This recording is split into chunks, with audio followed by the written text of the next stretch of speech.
think that Lexus? Huh? Ready? Oh my gosh, I didn't know you were gonna run that fast. So we were just talking over there. Hopefully the air compressor, I'm just gonna go back through it. So, okay, you're in this neighborhood and you're trying to build a presence. So when we're selling a job, even when we're out estimating on a project, we're pulling up to the house, my truck's in front of the house, I'm setting my cones out because cones draw attention. And I wanna make a scene, I want people to know we're here, what we're doing. Now you have that house, you have this house, you got your canopy out, you guys are doing a lunch. You did that house over there. You're talking to a couple of these other people, right? Yes, sir. So there's still a number of other houses on the street that you know are old. Absolutely. So what are we doing to target those people? So a big thing is homeowner involvement. So I want to give a good experience to my customers so that they are comfortable with referring me to people that they know. Yeah, your referral network is obviously pretty good in here, but let's say outside of the referrals. Yeah, so I'm gonna be doing a bunch of canvassing. Yeah. I mean, I'm gonna be knocking doors. And that's just, you're still going door to door knocking them? Oh yeah. Okay. Yeah. So one thing, and that stuff is all very effective. It's a combination of things. So you got the referral, you're going to the house, you're knocking the door, you're making face-to-face contact with the homeowner. The people that we are not making contact with, if I'm having a hard time getting face-to-face with those people, what I will do is I will mail out estimates to all those houses. We know they're all gonna be retail deals. None of this stuff is insurance work, so I can pull an aerial measurement and I can mail them an estimate. Yeah. So they have the number. Sometimes it's a convenience thing for people. So that's and you'll get deals out of it. We've got deals out of it in the past. I mean, it's very, very effective. And they already know who you are. There's no way they don't know who you are. Exactly. So something really good to keep in mind, use it in the right scenarios. I'm not saying go mail bomb every single neighborhood, just right application. This would be a great one for that. So maybe something you guys think about doing if you haven't done it. Yeah. So what do we got going on here? So this one, he did have a leak spring up. It was right here on a pipe jack on this front slope. Now, the main reason why it started up was the copious amount of pigeon feces under his tiles. Okay. So typically you only see it on shingle roofs because you can visibly see it, but any kind of bird poop, if you will, just destroys any asphalt shingles, underlayment. Yeah. So bird block in any way, always good to have. But did they have any solar on this roof? They do not. Solar panels are another place that attracts pigeons. If you don't have a bird stop or like a mesh around those, definitely recommend it. I mean, yeah. Pigeons are super destructive when it comes to a concrete tile roof.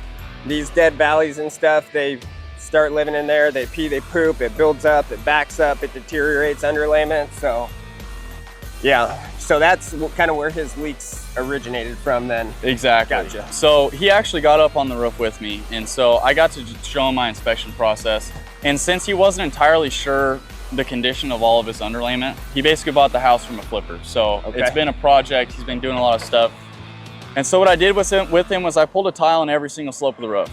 Takes some time, but I want to at least show the homeowner what's going on up there, so he gets a good understanding of what his best options should be. Upon pulling a tile in every slope, we figured out his whole entire roof was super old. Okay. And underlayment's not pliable, it's not going to be repairable, so probably shot. Yeah, it's wrecked. So what I did was I proposed an estimate to him. I showed him PSU 30. I did show him apply 40, but he's in the same boat as Mike. He wanted to get a good roof that's going to last him a long time.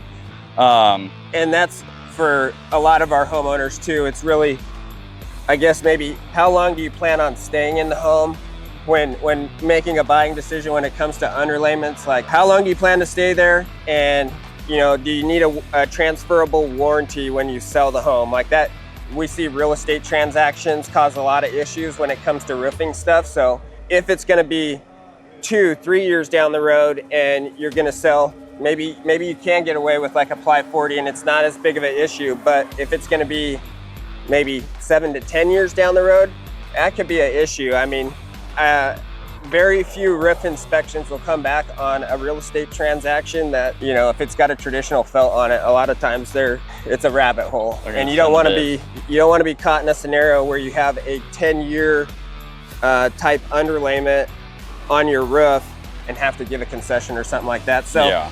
To me, it's like there's few scenarios that don't make sense to put a fully adhered underlayment on there.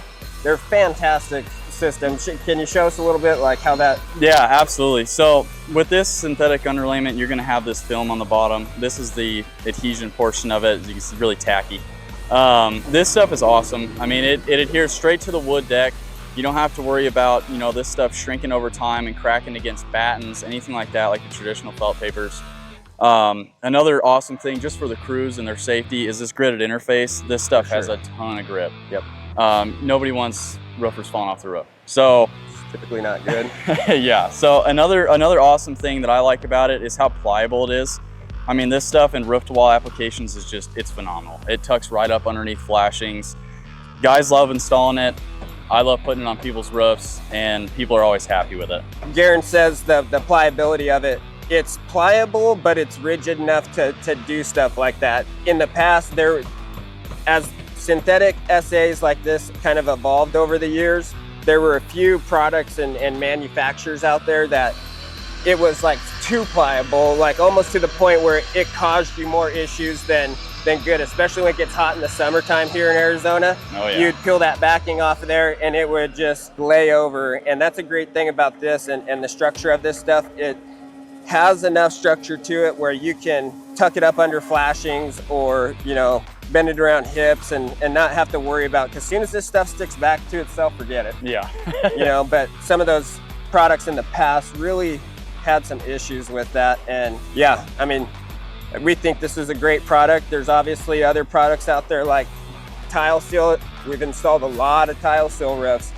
The one thing that I will say between a tile seal and a PSU 30 is the face on this, the synthetic face is certainly a lot more resilient than Absolutely. Like a 540. So, you know, you start talking about temperatures and time of year, summertime, like, you know, asphalt is like it's basically like a liquid, and the colder it gets, the stiffer it gets, the hotter it gets, the more liquefied it gets, and it's the same with these underlayments. So, yeah. Sounds like you took care of these guys, Garen. You got a really good thing going on here in this neighborhood. If you guys are looking to have your underlayment looked at or need a quote on it, reach out to Garen. Garen, what's your phone number? 623-824-2930. And ask about that neighborhood discount. This guy will hook you up. Talk to your neighbors. Hey guys, if you enjoyed this video, don't forget to like, comment, subscribe. It helps us keep bringing you this great roofing content. Thanks for watching. TSM Roofing, we got you covered.